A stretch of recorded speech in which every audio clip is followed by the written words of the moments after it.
रमज़ान में दावत रखना एक खुशी भी होती है और एक चैलेंज भी होता है। घर में दावत रखने की हमें खुशी तो बहुत ज़्यादा होती है, लेकिन जब सारी रिस्पॉन्सिबिलिटी एक ही बंदे के ऊपर होती है ना, तो फिर उसके लिए प्लानिंग बहुत ज़्यादा ज़रूरी हो जाती है। आज मैं आपके साथ शेयर करूँगी कि मैंने अकेले जो है अफ्तारी की एक पूरी दावत किस तरीके से मैनेज की थी। सहरी से लेकर अफ्तारी तक की तमाम रूटीन जो है ना, मैं आज के व्लॉग में आपके साथ शेयर करने जा रही हूँ। So let's get started. अस्सलाम वालेकुम एवरीवन एंड वेलकम बैक। कैसे हैं जी आप सब? उम्मीद करती हूँ आप सब बिल्कुल ठीक ठाक होंगे। अल्लाह का शुक्र है, मैं भी बिल्कुल ठीक ठाक हूँ। मेरी एक बात आपने याद रखनी है कि जब भी आपने एक दावत होस्ट करनी है ना, तो उसके लिए प्लानिंग बहुत ज़्यादा ज़रूरी है।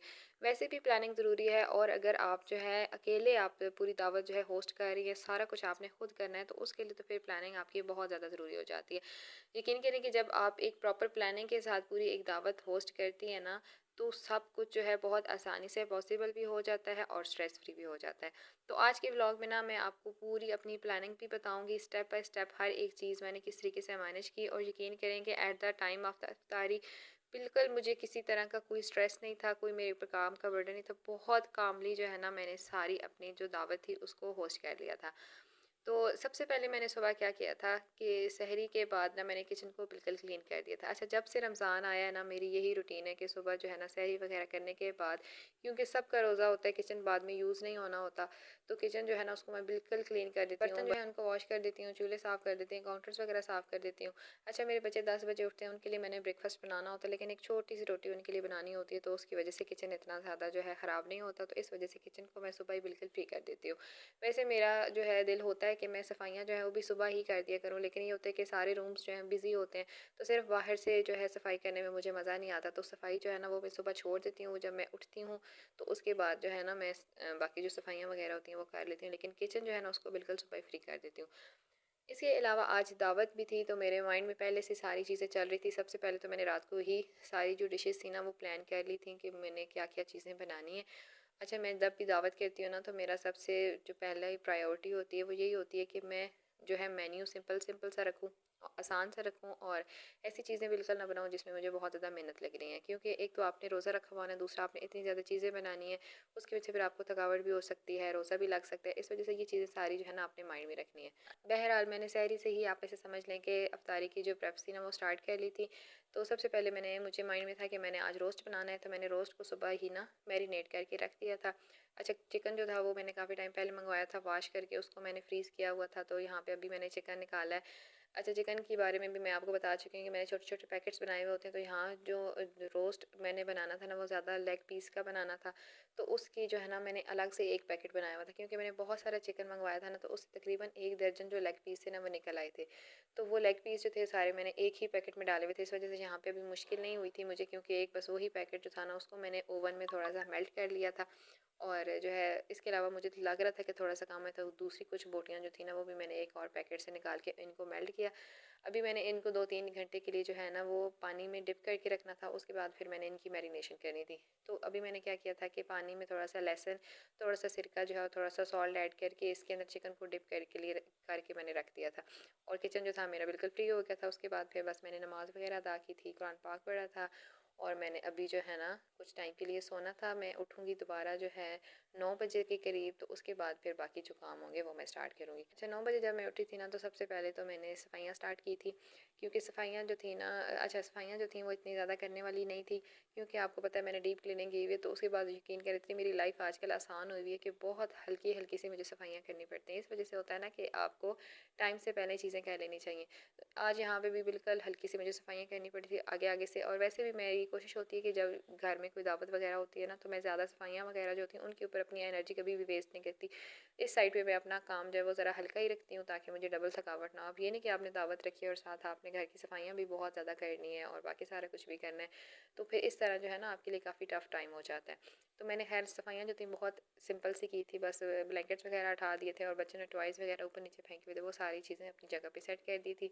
और उसके बाद हल्के हल्के से झाड़ू लगाए थे, तो बस मेरा जो ये काम था ख़त्म था। उसके बाद अब मेरा सारा जो काम था ना वो किचन में होना था।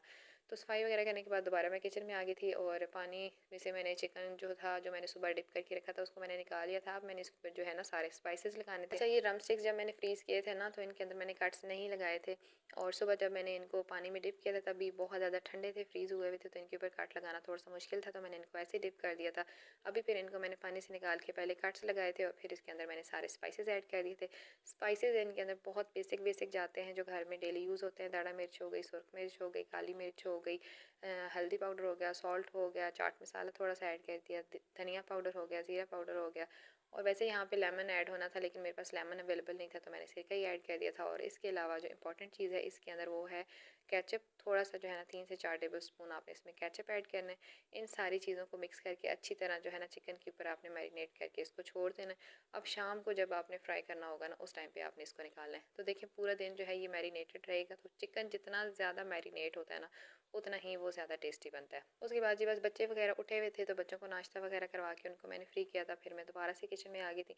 सारा काम जो था ना वो मैंने शिफ्ट्स में किया था ताकि मुझे थकावट ना हो। रमज़ान में देखिए आपने रोज़ा रखा हुआ है और आप एक ही दफ़ा किचन में खड़े होकर कहें कि सारा काम हो जाएगा, तो बहुत मुश्किल हो जाता है। फिर आपको रोज़ा भी लगता है और आपकी एनर्जी भी ख़त्म हो जाती है। फिर आपसे चीज़ें जो है ना मैनेज नहीं होती हैं और आप स्ट्रेस में आ जाते हैं। तो मैंने इस तरह प्लान किया हुआ था कि मैंने जो जो चीज़ें बनानी है ना, मैं शिफ्ट्स में बनाती जाऊँगी। अब मैंने हांडी बनानी थी, तो उसके लिए जो है ना मैंने सोचा हुआ था कि मैं अभी बना लूँगी, क्योंकि ये ऐसी चीज़ है कि इसको जब हमें चाहिए होगी तो उस टाइम पे हम गर्म कर लेंगे। तो यहाँ पे मैंने जो सालन बनाना था, मैंने जो है वो ग्रेवी वाला चिकन बनाना था। तो उसके लिए जो है ना सारी चीज़ें मैंने रेडी कर ली थी। प्याज जो थे उनको मैंने चॉप कर लिया था। चिकन जो था उसको मैंने माइक्रोवेव करके मेल्ट कर लिया था। अच्छा, तो सबसे पहले ऑयल लिया था और उसके अंदर जो है ना मैंने ऐड कर दिया था प्याज, और फिर उसके अंदर ऐड किया था चिकन। चिकन को थोड़ा सा फ्राई करने के बाद मैंने ऐड कर दिया था अदरक लहसुन का पेस्ट, और जब इसको 2-3 मिनट फ्राई करने के बाद फिर सारे स्पाइसेस ऐड किए थे, वही जो बेसिक हांडी में मसाले जाते हैं वही ऐड किए थे। उसके बाद इसमें टमाटर ऐड करने थे, और टमाटर जो थे ना वो सारे फ्रीज़ हुए हुए थे। तो फ्रीज़ हुए हुए जो टमाटर होते हैं ना, उनको काटना बहुत ज़्यादा ईजी होता है, तो बस उनको मैंने हल्का हल्का सा काट लिया था और वो टमाटर भी ऐड कर दिए थे। इसके बाद बस चिकन को मैंने छोड़ दिया उसको पकने के लिए।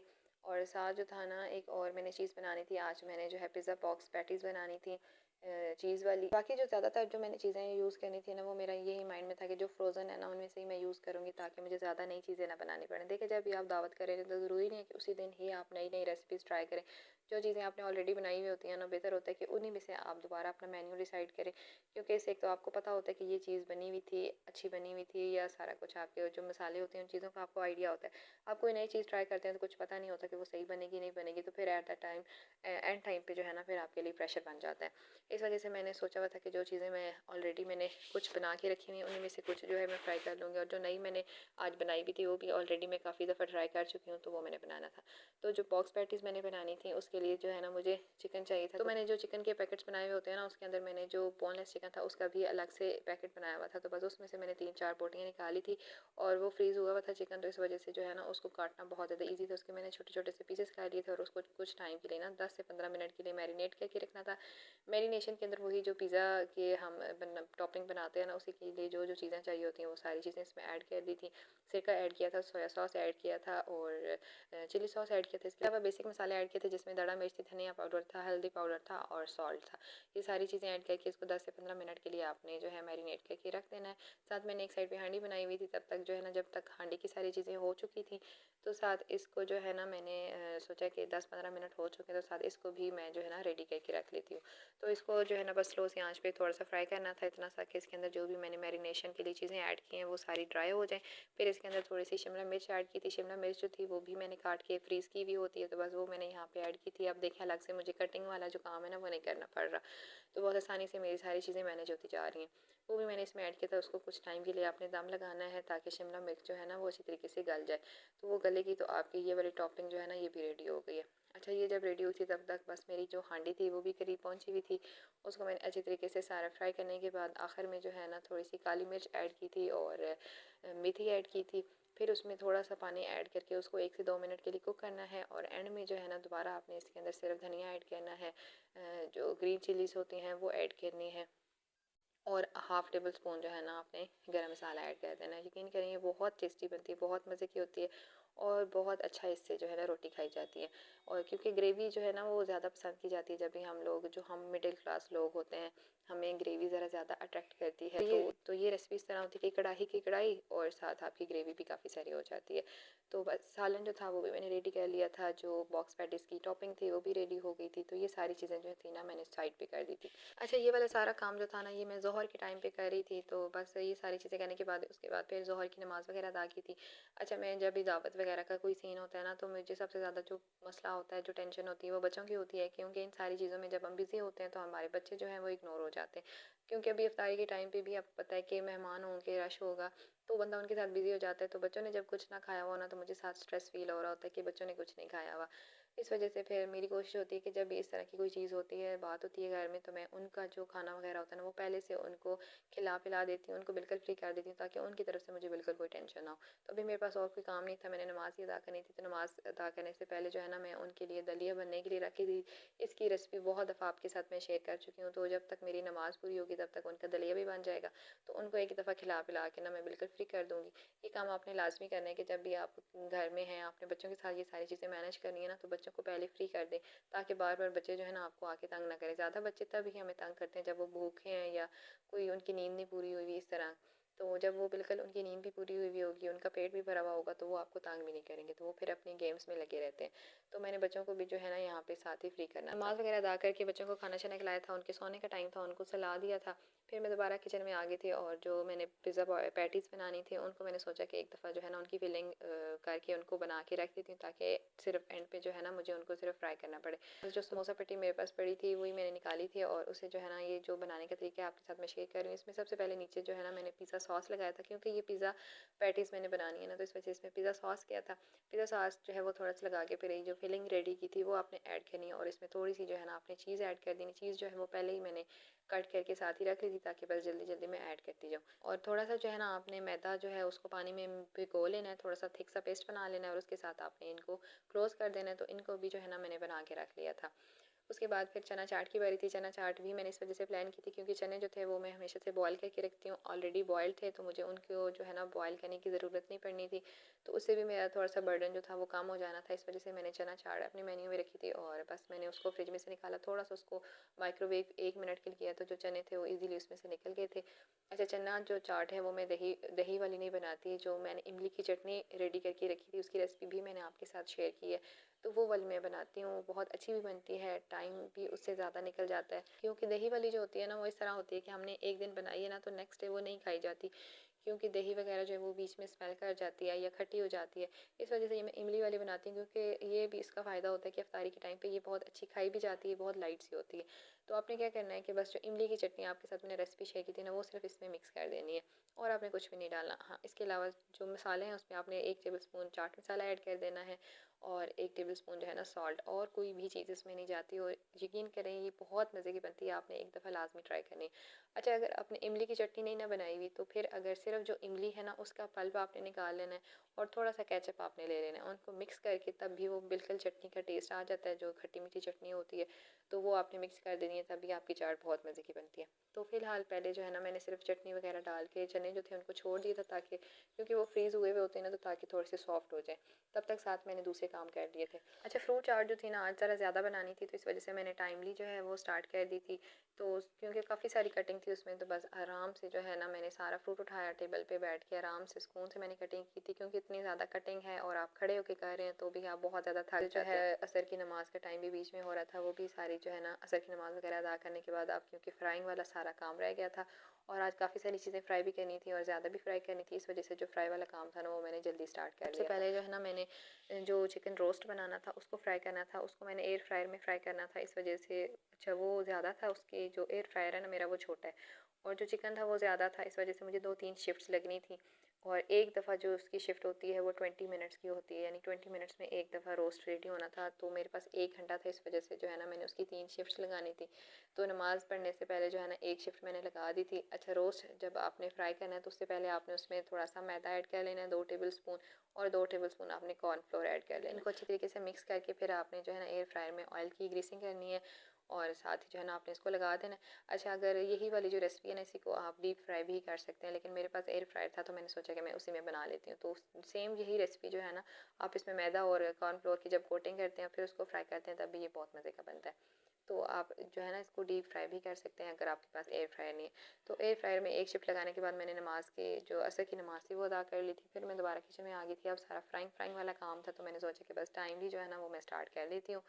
तो बस जो है मैंने एक साइड पे पकौड़े रख लिए थे और एक साइड पे जो है ना कबाब जो मैंने पहले से बना के रखे हुए होते हैं। शामी कबाब फ्रीज़ हुए हुए थे, क्योंकि फ्रीज़ हुई हुई जो चीज़ें होती हैं ना उनको हमने बहुत स्लो आंच पे फ्राई करना होता है, ताकि वो अंदर से जो है ना अच्छी तरह से पक जाए। अगर आप उनको तेज़ आंच पे पकाएंगे तो फिर अंदर से वो ठंडी और फ्रीज़ हुई भी रह जाती हैं। तो इस वजह से जो है ना उनको मैंने स्लो आंच पे बनाना था।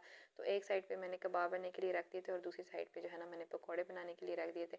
बेसन जो था वो भी मैंने ज़ोहर के टाइम पे ही ना मिक्स करके रख दिया था सारा का सारा, क्योंकि बाकी सारी चीज़ें जो हैं बेसन की वो मेरे पास कटी हुई पड़ी होती हैं। धनिया हो गया, पालक हो गई, प्याज हो गए, ये सारी चीज़ें कटी हुई होती हैं, सिर्फ आलू मैंने काटने होते हैं। तो वो ज़ोहर के टाइम पे ही ना मैंने सारा बना के रख दिया था। अच्छा, साथ जो था ना और भी मेरे बहुत सारे काम चल रहे थे। जब आप अच्छा, फ्राइंग में ये होता है ना कि स्लो स्लो आपका फ्राई वाला काम होता रहता है और साथ अपना बाकी जो काम होता है ना वो भी आप मैनेज करते जाते हैं। तो साथ जो बर्तन वगैरह थे ना वो मैंने साथ साथ निकालती जा रही थी, साथ साथ मैं पकौड़े वगैरह देखती जा रही थी। और जो चटनी थी वो आज बिल्कुल मुझे भूल चुकी थी, लेकिन देखें कि यहाँ पे जो मैंने चटनी फ्रीज़ की हुई थी उसका मुझे कितना ज़्यादा फ़ायदा हुआ था। आज काफ़ी सारी चटनी बनाने वाली थी और अगर अभी यहाँ पे मैं चटनी पीसने बैठ जाती, पुदीना धनिया काटने बैठ जाती, तो मेरा बहुत सारा टाइम लग जाना था।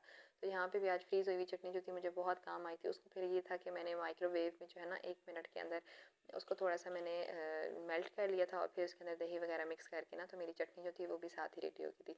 तो साथ साथ मैं चीज़ें जो थी ना वो फ्राई करती जा रही थी और साथ साथ चीज़ें जो थी मैं सेट भी करती जा रही थी, क्योंकि दावत में आप पका जितना मर्जी लें, लेकिन पकाने से भी ज़्यादा, आपकी कुकिंग से भी ज़्यादा आपकी जो प्रेजेंटेशन होती है ना वो मैटर करती है। आपकी चीज़ अच्छी नहीं भी बनी हुई लेकिन आपने प्रेजेंट अच्छी की हुई है ना, तो आपकी दावत जो है वो ऐसे समझ लें कि आपकी जो मेहनत होती है ना उसका फल आपको मिल जाता है। तो आपकी दावत जो है वो बहुत अच्छी हो जाती है। तो इस वजह से जो है ना जो भी मैं चीज़ें फ्राई करती जा रही थी उनको पहले मैं रफ़ प्लेट में रखती जा रही थी। रफ़ प्लेट में मैंने नीचे जो है ना टिश्यू वगैरह या कागज़ जो थे रखे हुए थे, ताकि एक्स्ट्रा ऑयल जो है ना वो सारा उनके ऊपर निकल जाए। तो फिर जो है ना जो गार्निशिंग वाली प्लेट्स थी उनके अंदर ही मैंने रोस्ट भी और कबाब वगैरह जो थे ना उनको अलग अलग मैंने गार्निश कर लिया था। इसी तरीके से पकौड़ों की जो है ना टिप आपको लाजमी बताऊंगी कि आप जो है ना जब ये पकौड़े बनाते हैं तो उसके लिए आप 2 स्टेनर्स रख लें। एक स्टेनर जो है ना उसके ऊपर आप पकौड़े डाल दिया करें और दूसरे स्टेनर से निकाल लिया करें। जब तक आपका दूसरा चक्कर पकौड़ों का कंप्लीट होता है तो जो पहले वाला जो स्टेनर के ऊपर आपने रखा होता है, आपका जितना भी एक्स्ट्रा ऑयल होता है ना वो सारा का सारा उसके ऊपर निकल जाता है। तो इस तरह आपके पकौड़े जो हैं वो बहुत अच्छे भी बनते हैं और बहुत ज़्यादा हद तक जो है ना ऑयल फ्री भी हो जाते हैं। तो यहाँ मैं भी यही तरीका इस्तेमाल कर रही थी। तो साथ साथ रोस्ट जो था ना वो भी बनता जा रहा था और उसकी भी जो सेकंड थर्ड शिफ्ट थी ना वो मैं साथ साथ लगाती जा रही थी और साथ ही साथ जो है ना उनको भी मैं गार्निश करती जा रही थी। इसके अलावा जो ड्रिंक्स थी, आपको पता है गर्मियाँ हैं तो शरबत वगैरह जो है वो इतने ज़्यादा पसंद नहीं किए जाते, तो ड्रिंक्स वगैरह कोई भी मेरा प्लान नहीं था बनाने का, लेकिन एक मेरा दिल था कि मार्गरीटा जो है वो मैं बना लेती हूँ, क्योंकि ये वाली जो चीज़ है ना ये बंदा पी सकता है रफ्तारी में, इस तरह की जो चीज़ है वो चल जाती है। तो साथ ड्रिंक्स में जो है ना सिर्फ मैंने मिंट मार्गरीटा बना लिया था। उसके लिए बस जो है ना थोड़ा सा पुदीना ले लिया था, थोड़ा सा मुझे लीमू चाहिए था और एक बहुत छोटी सी ½ लीटर की जो बॉटल होती है ना स्प्राइट की वो मैंने मंगवा ली थी। तो उसको साथ ही जो है ना मैंने ग्राइंड कर लिया था और साथ साथ मेरा वो भी रेडी हो गया था। इस तरह देखें कि बिल्कुल जो अफ्तारी का टाइम था ना उससे तकरीबन 10 मिनट पहले मेरी हर एक चीज़ जो थी बिल्कुल रेडी हो गई थी और पूरा दस्तरखान जो था वो मैंने साथ साथ रेडी कर लिया था। लास्ट में ये था कि जो मेरे मेहमान आए थे उन्होंने मेरी हेल्प कर ली थी दस्तरखान वगैरह लगाने में, तो मैंने फ्राई वाला जो काम था वो कंप्लीट किया था और उन्होंने साथ जो है ना बर्तन वगैरह सारा कुछ बाहर दस्तरखान पे लगा दिए थे और इस तरीके से टाइमली जो है ना मेरी सारी दावत मैनेज हो गई थी। आपने मेरी दावत में ये भी नोट किया होगा कि मैं जैसे जैसे काम करती जा रही हूँ ना मैं साथ साथ अपना सारा जो चीज़ें थी उनको भी समेटती जा रही थी। ये आपकी एक बहुत इंपॉर्टेंट टिप होती है, एक बहुत इंपॉर्टेंट हैक होता है कि साथ साथ आप अपना काम कंप्लीट करते जाएं, ताकि एट द एंड जो है ना आपके पास कोई बखेरा ना हो। हम अक्सर ऐसा होता है कि दावत कर रहे होते हैं, दावत के बाद हमारे किचन की कोई हालत नहीं होती, फिर उसको हमें ख़त्म करने में, उसको क्लीन अप करने में जो है ना हमें मज़ीद थकावट हो जाती है, क्योंकि हमने मैस इतना ज़्यादा किया होता है। तो बेहतर है कि साथ साथ जो है ना आप अपने किचन को क्लीन करते जाएं। और दूसरी जो इंपॉर्टेंट चीज़ थी कि मैंने काम जो था वो सारा शिफ्ट्स में किया था, उससे मुझे सबसे बड़ा तो यही फ़ायदा हुआ था कि मुझे थकावट बिल्कुल नहीं हुई थी और बहुत आसानी से सुकून के साथ मेरा सारा काम मैनेज हो गया था। और सबसे इम्पोर्टेंट जो मुझे इसमें फ़ायदा हुआ था वो ये भी हुआ था कि किचन जो था ना वो मेरा साथ साथ क्लीन हो गया था और बर्तन वगैरह जो थे जो भी यूज़ हुए थे वो मैंने साथ साथ वॉश कर दिए थे। तो ये वाला जो काम था ना मेरा साथ साथ ख़त्म हो गया था। था। बस जी अल्हम्दुलिल्लाह फिर जब इफ्तार का वक़्त हुआ था तो सब कुछ जो था टाइम पे रेडी था, कोई स्ट्रेस नहीं था, कोई रश नहीं था, बिल्कुल सुकून के साथ हर चीज़ कंप्लीट हो गई थी। तो इसका मतलब है कि अगर प्लानिंग हो ना तो दावत बिल्कुल भी मुश्किल नहीं होती। आप अकेले हैं तो आप बहुत आसानी से हर चीज़ मैनेज कर लेते हैं। उम्मीद करती हूँ आपको मेरा व्लॉग पसंद आया होगा। कमेंट्स में अपना फीडबैक लाज़मी शेयर कीजिएगा। मिलते हैं एक नए व्लॉग में। टिल देन अल्लाह हाफ़िज़।